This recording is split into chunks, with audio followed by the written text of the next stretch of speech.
Wouldn't it be amazing if there was some test that you could take that just told you when your relationship was in trouble, and you could know every time when it was time to walk away or to stay? Well, do you know that there actually is? There actually is. Stay tuned to hear about 6 indicators that let you know your relationship is in trouble.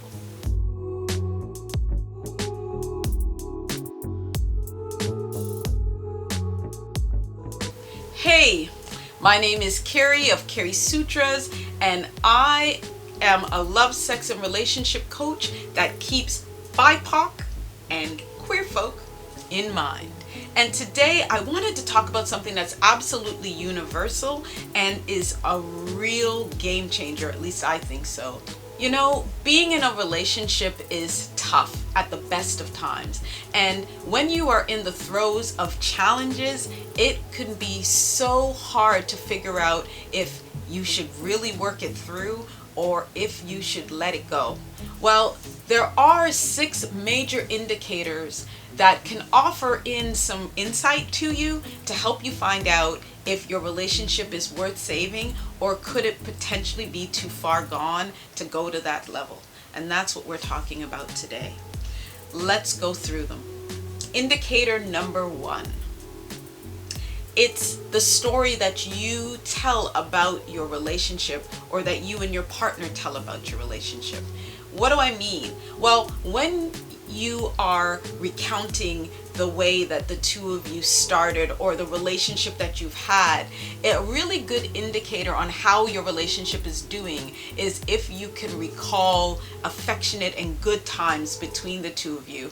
If when you are telling the story of your love and how you guys have spent the time together, can you find those points in time that were really good? And is that what you're referencing? Or do you spend a lot of time thinking about the things that didn't work out, that really went wrong, and how that space of connection is been a little bit wonky?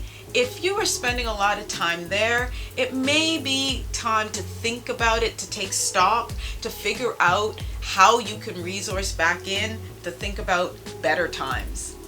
Yeah, it's one of the indicators for sure. Indicator number 2 is how you guys describe the relationship and your fondness for each other.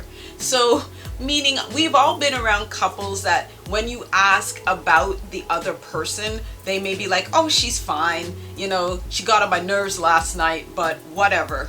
And what that is that there's a real disconnectedness that may be showing up in the way that you're languaging about your partner. When we are in happy times, you'll call in your partner in this really loving and creative way. You will be like, yeah, she's really amazing and I'm just great to be with her. Or, yeah, you know, they have been wonderful to me and I just love the time we spend together. When you are maybe having some problems, the response can feel distant. It can feel like you're just kind of referring to them like they're your mailman. And that's another indicator that maybe something's going on in the way that you guys are relating. Yeah. So fondness, how you reminisce about your partner in fondness or direct that when you're speaking to them, is indicator number 2. Sign number 3 is when the focus comes back onto you all the time. So it's this idea of when you are talking about coupledom, like what you and your partner are planning, you're really just focused in on your plans, like what's going on in your life separately.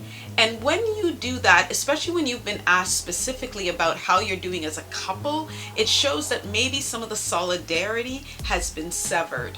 Maybe that a part of what has happened is that you guys are separating in the way that you're thinking, and that the foundation of, you know, working together, working in partnership may be a little bit wonky.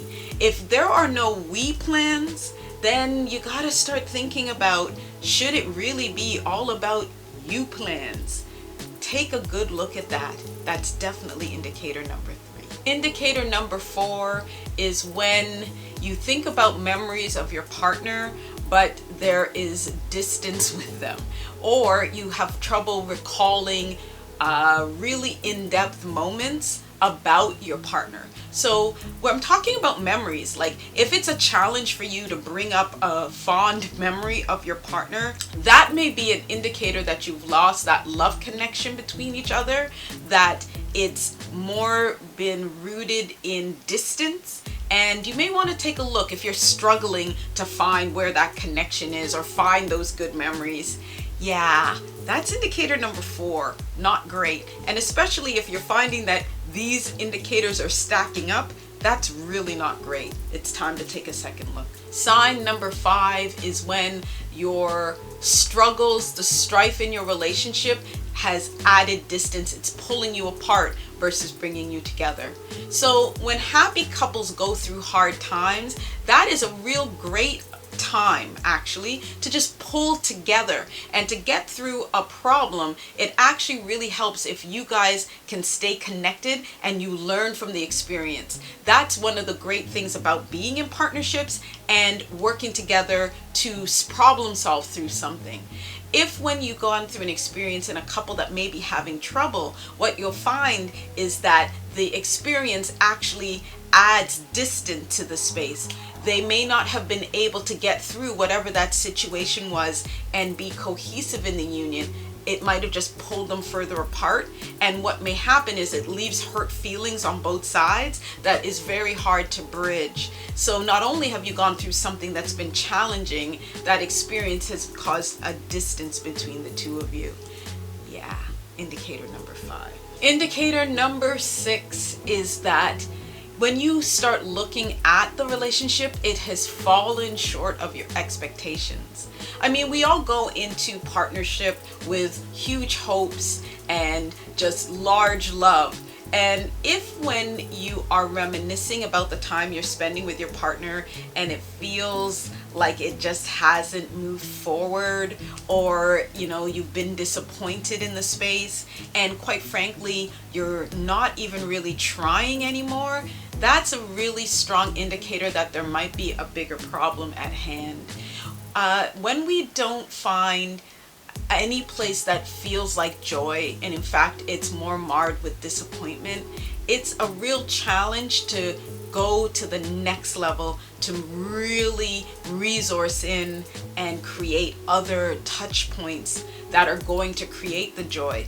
In fact, another thing is that we all know those couples that have fought a lot. They're always seeming like they're fighting, but what happens with them is that for every time they fight, normally they've created some very positive and loving touch points, normally to the tune of 25 for every one negative. So even if you know that couple that fight twice a day, guaranteed that if they've been able to stay together for a long time, they have created 25 other touch points in that day that's going to keep them together and loving each other.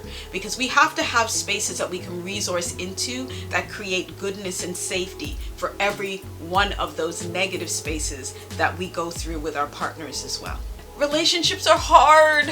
It's not easy to be in relationships with our partners, but we also have to know when we are hitting those points that it may go beyond repair. Sometimes it's so okay to admit that this may not be working right now. And either you're going to do one of two things. Take a breather and say, maybe we need to not do this anymore. Or you grit in and find out how deeply you want it and seek out who you can to help to repair it. It's a journey like anything else, and our relationships may be better off not defined by how long they last, but the value that they bring into your life. Just food for thought. Will you please like, subscribe, and hit the bell if you like this video that you're watching so far.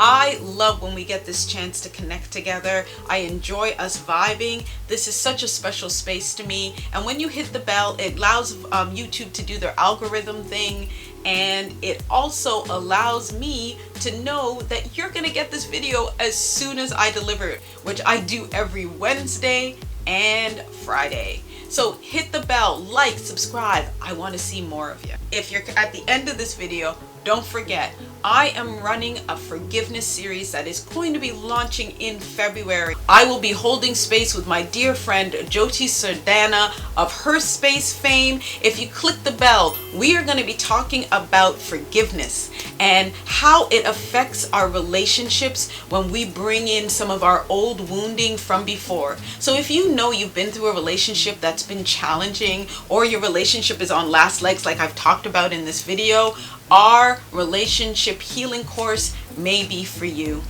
We are starting up in February. It is a phenomenal price because we are offering, hands down, what you will not get at any therapist at a cost affordable place, because we want to reach you. We want to know that we can start this process of healing and save relationships that are so in need. So hit the bell, find out more about our forgiveness process that we are running. See you there.